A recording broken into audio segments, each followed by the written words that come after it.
essa adaptação ao teletrabalho, a adaptação ao home office, o modelo híbrido, nesse momento, o modelo de retorno, de retomada, o impacto que isso também provoca, o medo da contaminação, os lutos todos, a redescoberta dos espaços de trabalho com lutos, com pessoas que se perderam por conta da pandemia, por conta da Covid.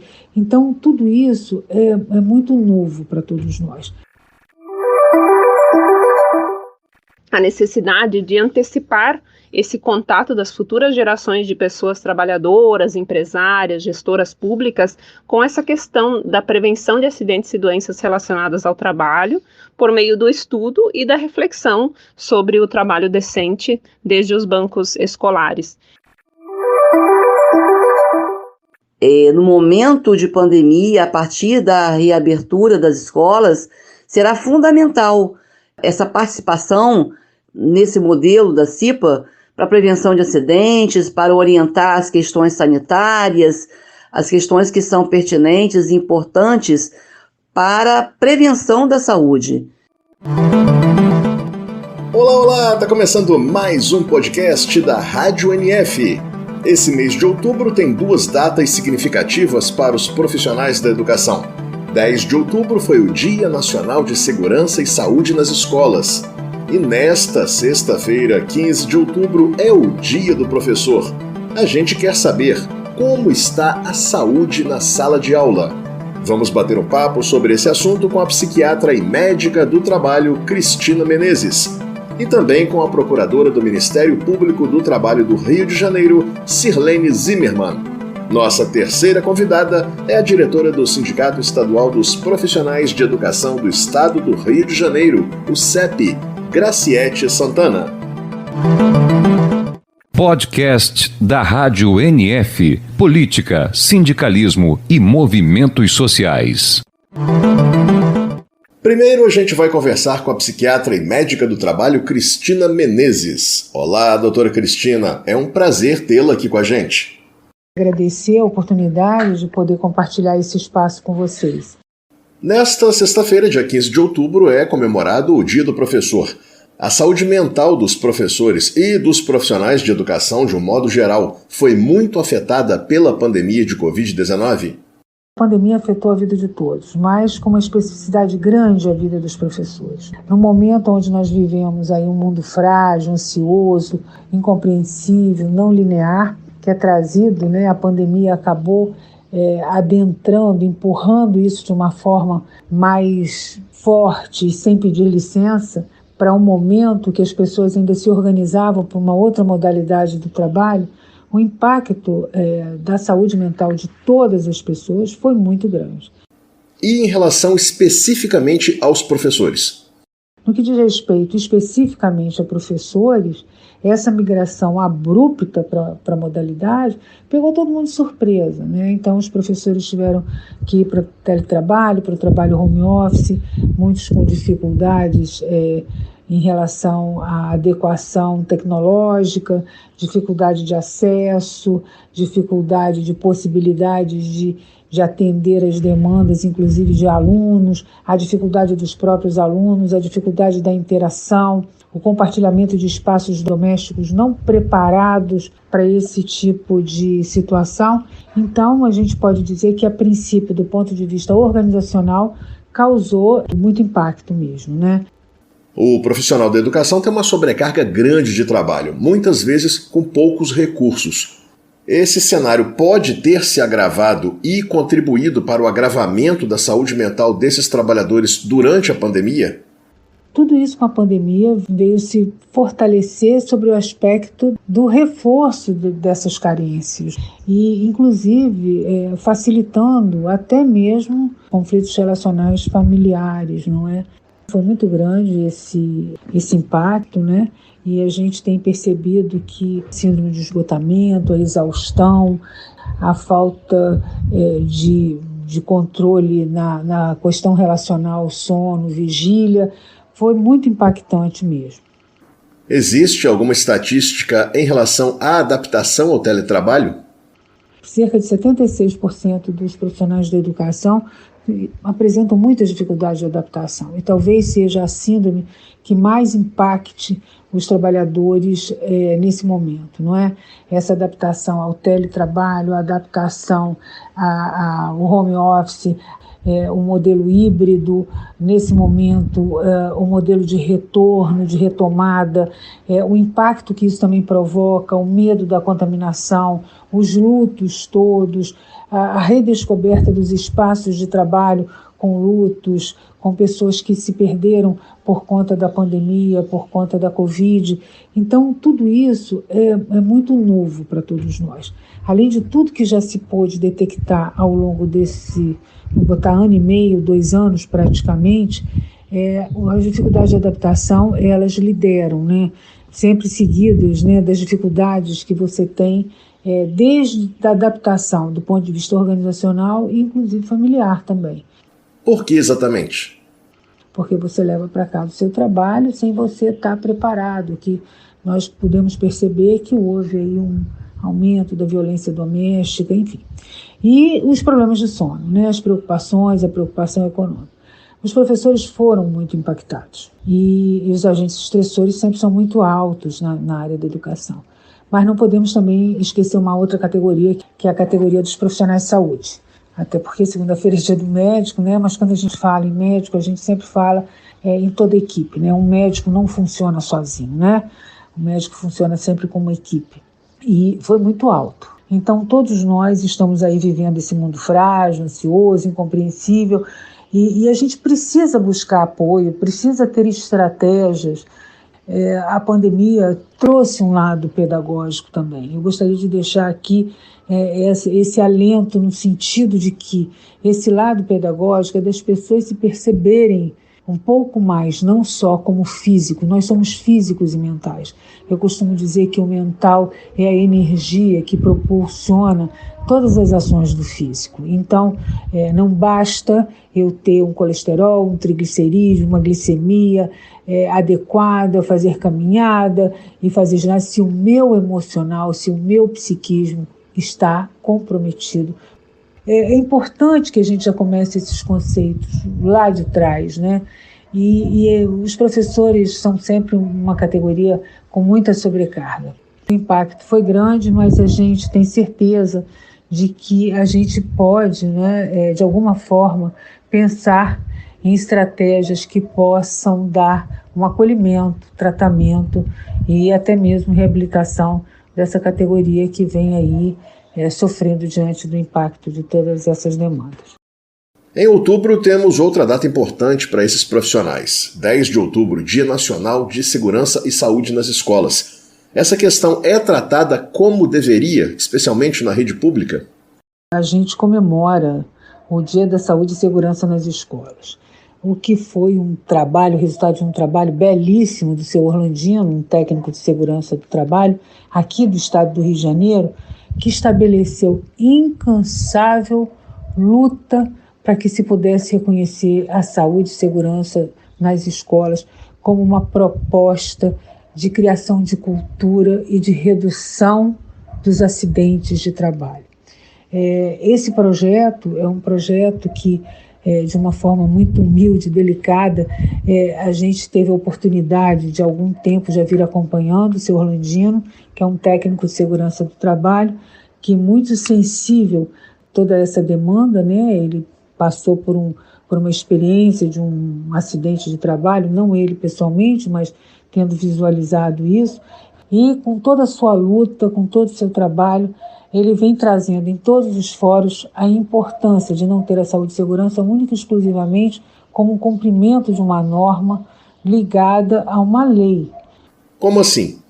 É importante que as pessoas tenham sensibilidade de entender que a promoção da saúde e a proteção da saúde, né, de todo um coletivo de pessoas e também a prevenção de acidentes e doenças relacionadas ao trabalho tem uma importância para a vida das pessoas e da sociedade.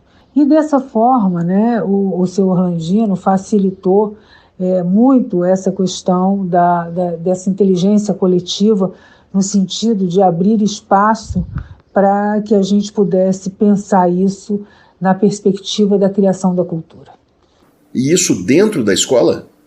No momento que a gente estabelece essa possibilidade de trazer essa discussão para dentro da escola, para que os alunos consigam perceber, né, a importância de ter ambientes saudáveis, de ter ambientes seguros, eles conseguem evoluir nessa construção ao longo do seu desenvolvimento. E certamente nós teremos futuramente trabalhadores mais conscientes em relação às medidas de proteção e uma sociedade provavelmente com menos acidentes.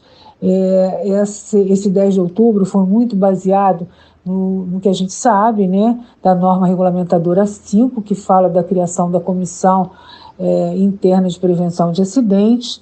É uma lei, né, é a Lei 12.645 de 2012. E é uma questão muito importante, né?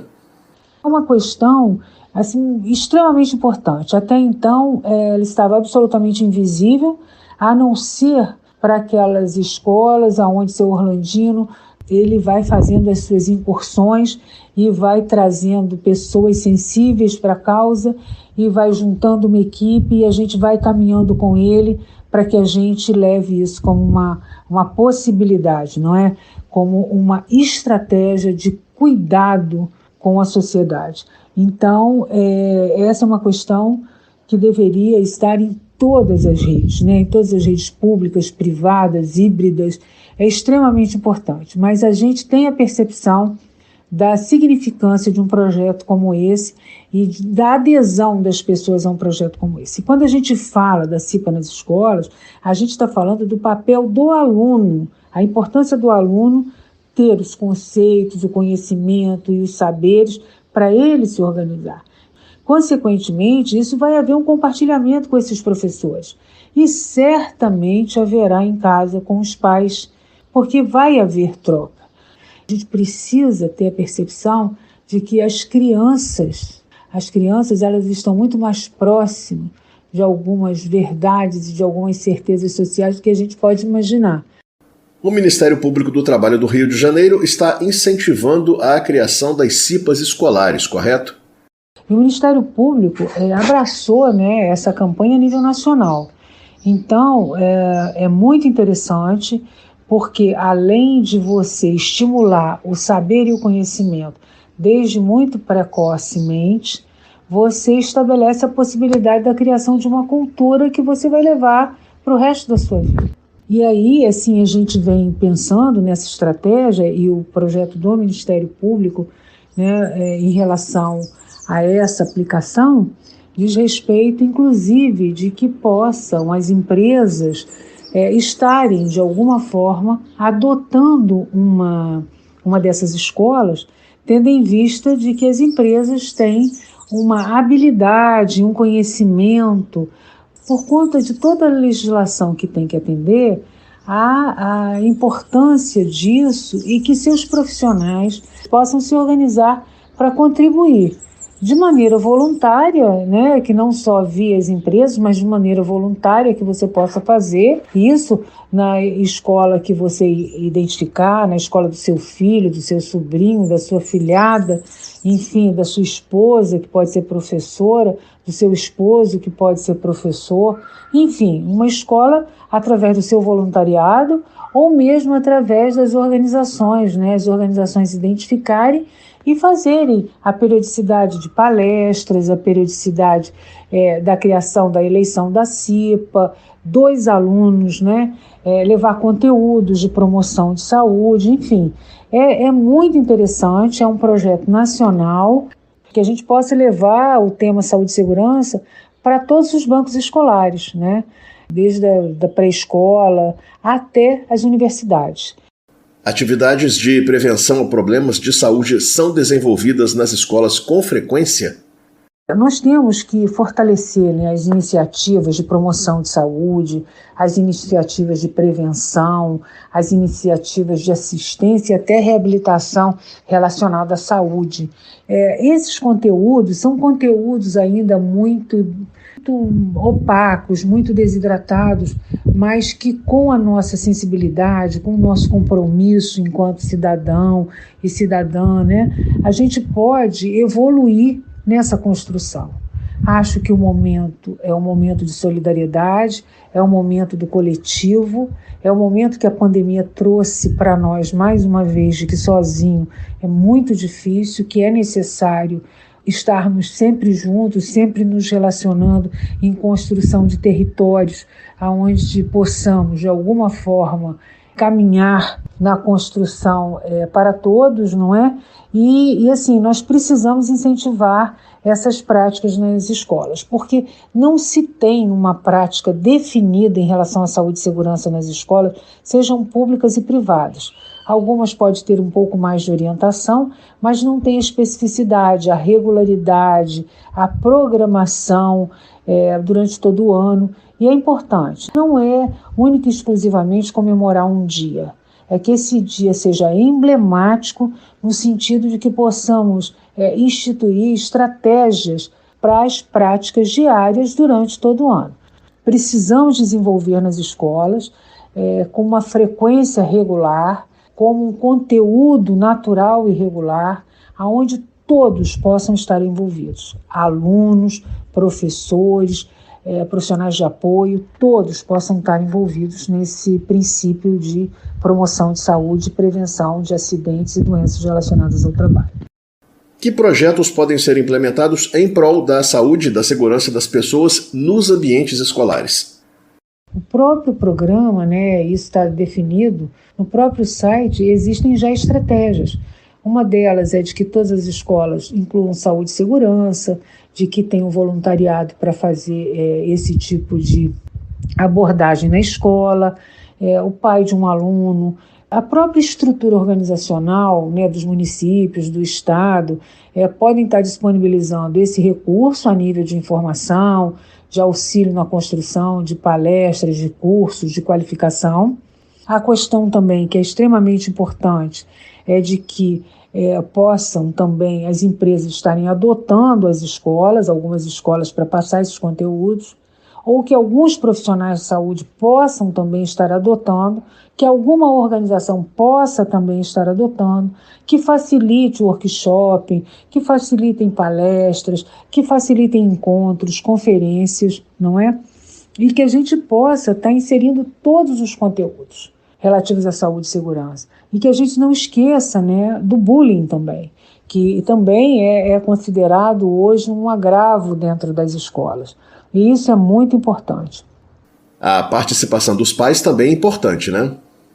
Nesse sentido de ter essa percepção e ouvir esse filho que vai chegar em casa com um conteúdo diferente. Vai ser muito interessante, porque esse espaço nos ambientes das escolas, a gente pode gerar, através da criação desses conteúdos, redes de acessibilidade, redes de diversidade e inclusão, não é? A inclusão para pessoas com deficiência, para crianças com deficiência, para que possam estar interagindo dentro da mesma sala, para que possam estar compartilhando a diferença, porque é exatamente a diferença que nos faz iguais, para que esses conteúdos possam estar sendo inseridos, de que a minha proteção é diretamente proporcional à proteção do outro. Então, assim, os projetos a serem implementados, além desses já disponíveis, de Adote uma Escola, criação da CIPA nas escolas, inclusão do tema saúde e segurança em todos os conteúdos programáticos das escolas brasileiras, vamos dizer assim, é mais que atendimento à legislação, ao alinhamento à Organização Internacional do Trabalho, à norma regulamentadora, à Lei 12.645, mas é um compromisso de cidadania. Conversamos com a doutora Cristina Menezes, psiquiatra e médica do trabalho. Muitíssimo obrigado pela sua participação aqui com a gente. A gente agradece muito a oportunidade de estar aqui nesse segmento e nos colocamos à disposição para que a gente possa vir a falar. E sempre lembrando que o foco de que as crianças criem essa CIPA, para que possam identificar riscos, quais os riscos que aqueles brinquedos têm, aquela escada como é que é, não usar o celular andando, como é que está a questão do incêndio, como é que está a questão do ar-condicionado, como é que está a questão do controle de resíduos, do lixo, como é que está o apoio nos espaços coletivos de brincadeiras, enfim. É muito importante que a criança identifique e que a criança possa estar verbalizando e se organizando. Muito obrigada, me coloco à disposição e vamos em frente. Saúde e segurança é um valor inalienável. Agora vamos conversar com a procuradora do Ministério Público do Trabalho do Rio de Janeiro, Sirlene Zimmermann. Tudo bem, Sirlene? É um prazer tê-la aqui com a gente. Olá, Álvaro, tudo bem? Tudo jóia. Para a gente começar esse bate-papo, como surgiu o projeto MPT Segurança e Saúde nas Escolas? Surgiu da necessidade de reforçar as ações para a implementação da Lei 12.645 de 2012, que instituiu o dia 10 de outubro como Dia Nacional de Segurança e de Saúde nas Escolas, e sugeriu a adoção de atividades para o estudo e a reflexão dessa temática no ambiente escolar, como palestras, concursos de desenhos, frases, redações, eleição também de cipeiro escolar e visitas em empresas. Essa lei, ela foi idealizada pelo senhor Orlandino dos Santos, um técnico de segurança do trabalho que há vários anos começou a desenvolver voluntariamente ações educativas de cunho preventivo em escolas do Rio de Janeiro, em especial com a criação da Comissão Interna de Prevenção de Acidentes, a CIPA, nas escolas do município de Duque de Caxias. Com base nessa experiência, ele elaborou e encaminhou ao Senado Federal o projeto de lei que resultou na instituição de um dia dedicado à segurança e à saúde nas escolas. Podemos dizer que o seu Orlandino ele é um cidadão visionário, porque ele percebeu realmente a necessidade de antecipar esse contato das futuras gerações de pessoas trabalhadoras, empresárias, gestoras públicas, com essa questão da prevenção de acidentes e doenças relacionadas ao trabalho, por meio do estudo e da reflexão sobre o trabalho decente desde os bancos escolares. E é muito importante que se diga ainda que essa lei, ela se harmoniza perfeitamente com as disposições da nossa Constituição e também da Lei de Diretrizes e Bases da Educação Nacional, que prevêem a promoção da educação de forma vinculada ao mundo do trabalho, à prática social e também à convivência humana. O MPTRJ já se reuniu com representantes da Secretaria Estadual de Educação e de diversas secretarias municipais de educação. Que avaliação é possível fazer desse encontro? A campanha Saúde e Segurança nas Escolas visa difundir a data e a importância de incluir o tema nos projetos pedagógicos entre as secretarias de educação. Aqui no Rio de Janeiro, nós realizamos uma reunião técnica com as secretarias no início de setembro para apresentar o projeto e também para disponibilizar materiais de apoio, convidando todas as secretarias a aderirem. Também lançamos a campanha de incentivo para a criação e implementação das CIPAs escolares e também incentivamos os municípios e estados a realizarem os concursos de desenhos, frases e redações sobre esse tema segurança e saúde.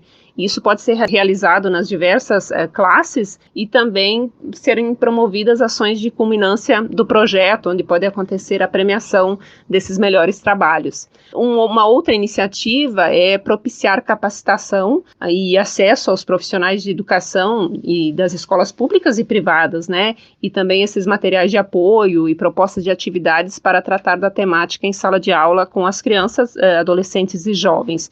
A gente disponibiliza cartilhas, vídeos, jogos educativos, minutas de projetos pedagógicos, entre outros. Além disso, estamos também encorajando os profissionais de segurança e saúde do trabalho a adotarem escolas e realizarem durante esse mês de outubro atividades prevencionistas como palestras, treinamentos, apoio na instalação da CIPA escolar, entre outras.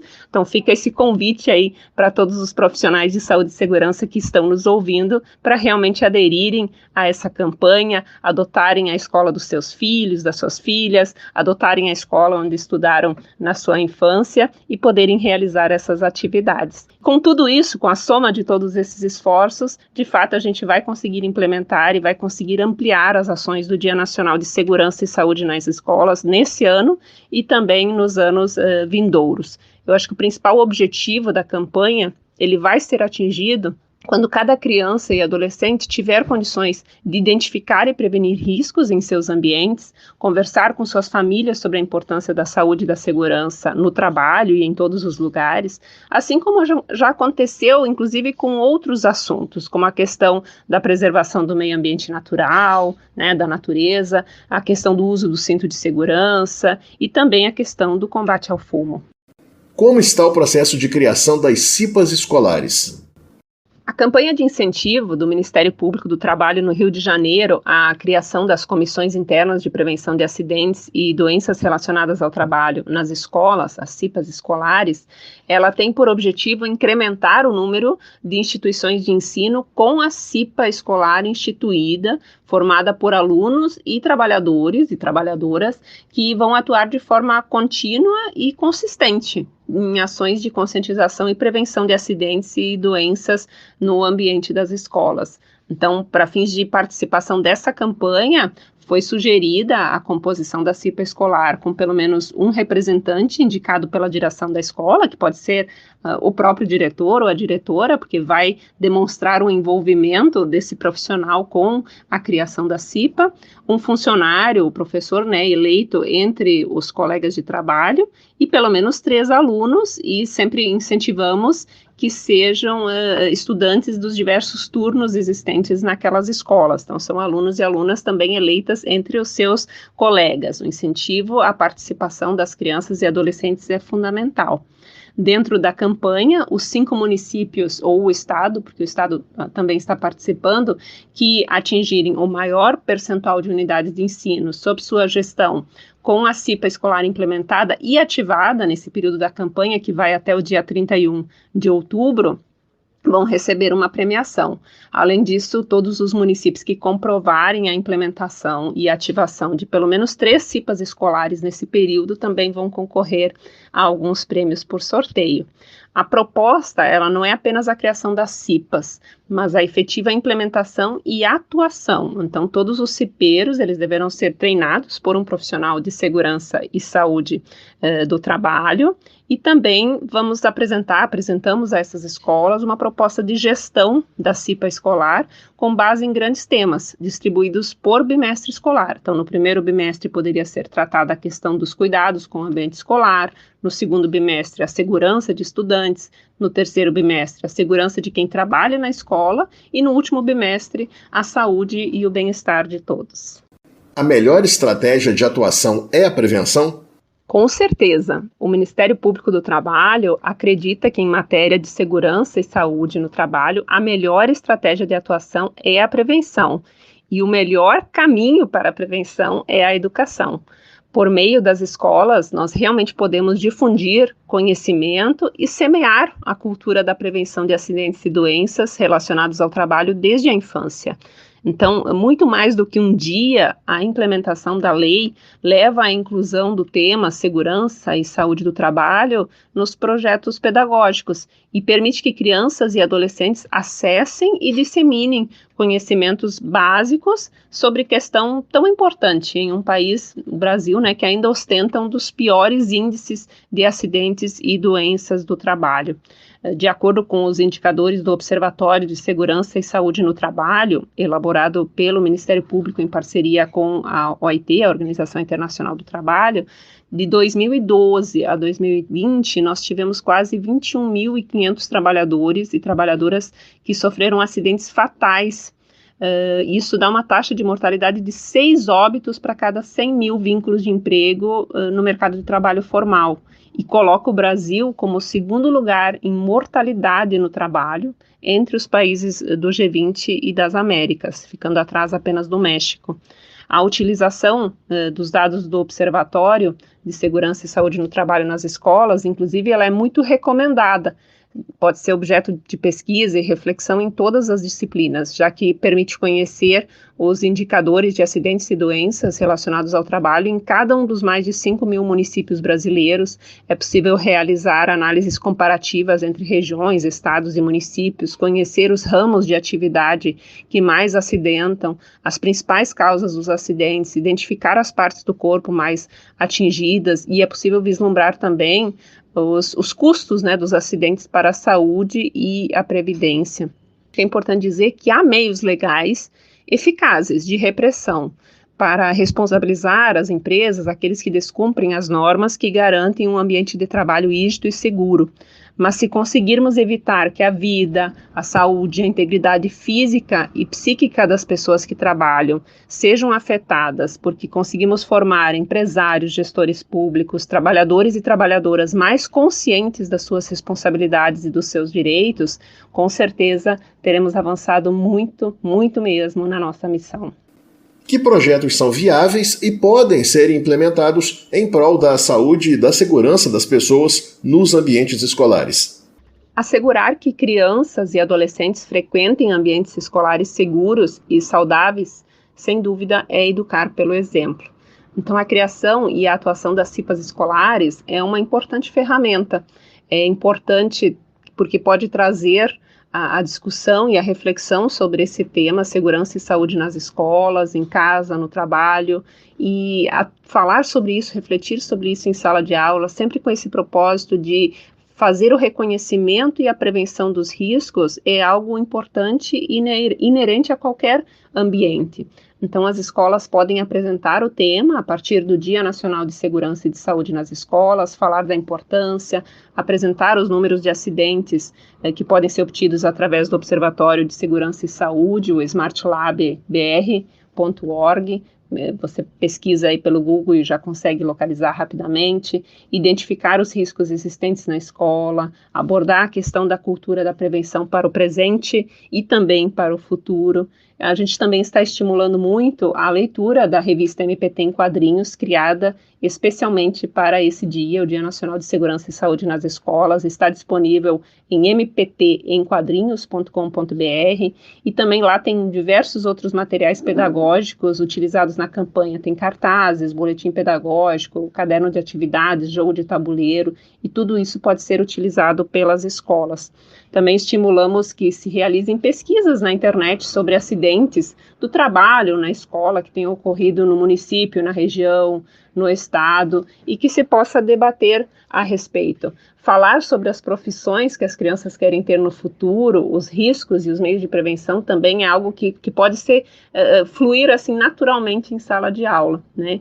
E a campanha do MPT deste ano, ela também está divulgando cards sobre diferentes riscos nas escolas para os estudantes, os profissionais que lá trabalham, os meios de prevenção. Então vale muito a pena acompanhar nas redes sociais do MPT durante esse mês de outubro e também acompanhar a página do Instagram do projeto Segurança e Saúde nas Escolas. Então as atividades podem ser realizadas com todos os níveis de ensino, com maior ou menor profundidade, de forma concomitante nas diversas disciplinas e associadas a diversos conteúdos, né? E elas podem ser realizadas, e é isso que incentivamos durante todo o ano, de modo que na semana do dia 10 de outubro a gente possa realizar talvez uma CIPAD, né? Uma semana interna de prevenção de acidentes e doenças nas escolas, ou quem sabe uma jornada de segurança e saúde nas escolas, que vai ser uma culminância anual do projeto. Convidamos então todas e todos a aderirem. Obrigado, Sirlene Zimmermann, procuradora do Ministério Público do Trabalho do Rio de Janeiro. Muitíssimo obrigado pela sua participação aqui com a gente. E nossa terceira entrevistada é a diretora do Sindicato Estadual dos Profissionais de Educação do Estado do Rio de Janeiro, o CEP, Graciete Santana. Olá, Graciete, é um prazer tê-la aqui com a gente mais uma vez. Olá, o prazer é todo meu estar aqui nesse dia 15 de outubro para falar sobre um tema sensível, que é a saúde mental, que atinge os trabalhadores, a classe trabalhadora em geral, e também os profissionais de educação. Nesta sexta-feira, 15 de outubro, é Dia do Professor. Uma boa oportunidade para refletirmos sobre vários aspectos relacionados à profissão. Um deles diz respeito à saúde. como está a saúde, especialmente a saúde mental dos trabalhadores da educação em tempos de pandemia.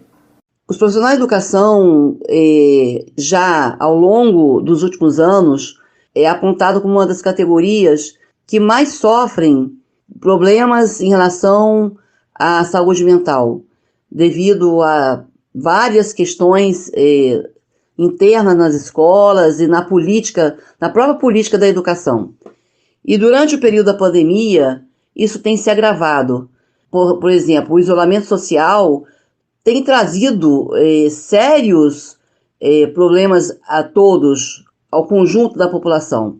E não é diferente também com a educação, que mesmo no ensino remoto teve que se adequar, se aprimorar, desenvolver habilidades que antes não eram exigidas, não eram necessárias.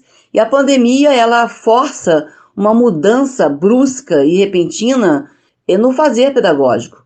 E através das atividades do ensino remoto, das atividades virtuais, e que não foram poupados e não são poupados em nenhum momento das cobranças e dos ataques também dos governos a seus direitos. E isso potencializa e agrava uma questão que já vinha ocorrendo nos últimos anos, que é a questão dos problemas na saúde mental, como, por exemplo, a questão da depressão, da síndrome de pânico. O isolamento social, ele aprofunda essas questões, ao mesmo tempo que exige um novo formato de educação através das aulas virtuais, das atividades que têm sido colocadas aí.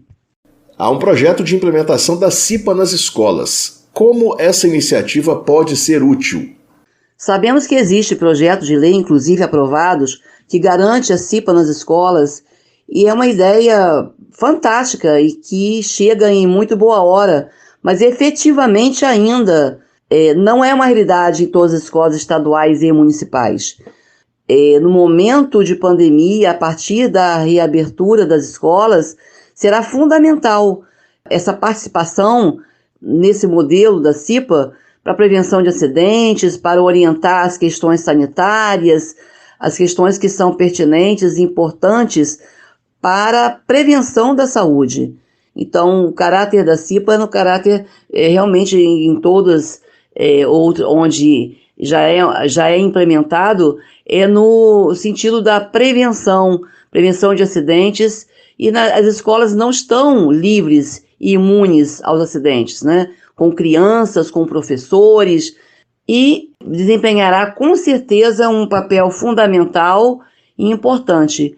E estamos aguardando que realmente seja implementada em todas as escolas municipais aqui de Campos e da região, e também nas escolas estaduais. Reconhecemos a sua importância e será muito bem-vinda assim que se tornar uma realidade.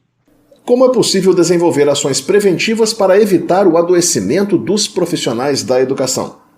Uma das ações mais importantes que nós temos, exemplo e está bem próximo da gente, é o programa Saúde na Escola, que é, na verdade, um projeto do governo federal, já de tempos anteriores, e que continua sendo hoje ofertado no município. E se dá para o atendimento, palestra também com os alunos, no público infanto-juvenil, e também palestras dirigidas aos profissionais de educação. Muitos se têm dado conta e tem um efeito de prevenção mesmo, a questão do suicídio, a questão da bulimia, da anorexia, da automutilação. É um programa de saúde escolar que deveria ser estendido a todas as redes, inclusive. Esse programa de saúde escolar, que hoje ainda vigora no nosso município, é um projeto do governo federal já de algum tempo. Já tem algum tempo em Campos, né? A verba é federal e aí tem os profissionais, uma equipe multidisciplinar em atendimento às escolas. E é um programa bastante importante para contribuir com a prevenção aí da saúde de profissionais de educação e também dos nossos jovens aí, alunos. Há iniciativas louváveis no sentido de valorização dos profissionais da educação por parte dos governos federal, estadual e municipais? O nosso calcanhar de Aquiles, né? A valorização profissional ainda está distante de acontecer. Estamos assistindo nesse momento uma grande um projeto de desmonte do serviço público, um desmonte através da PEC 32, dos projetos de lei que foram apresentados por Cláudio Castro, e alguns municípios, como o município do Rio de Janeiro, já incorporou também, e aí a retirada de direitos. Então a gente está ainda bastante longe, nós estamos numa luta pela valorização profissional, mas não é essa a realidade que nós temos aí por parte do governo federal, estadual e também não os municipais. E também não os municipais, né?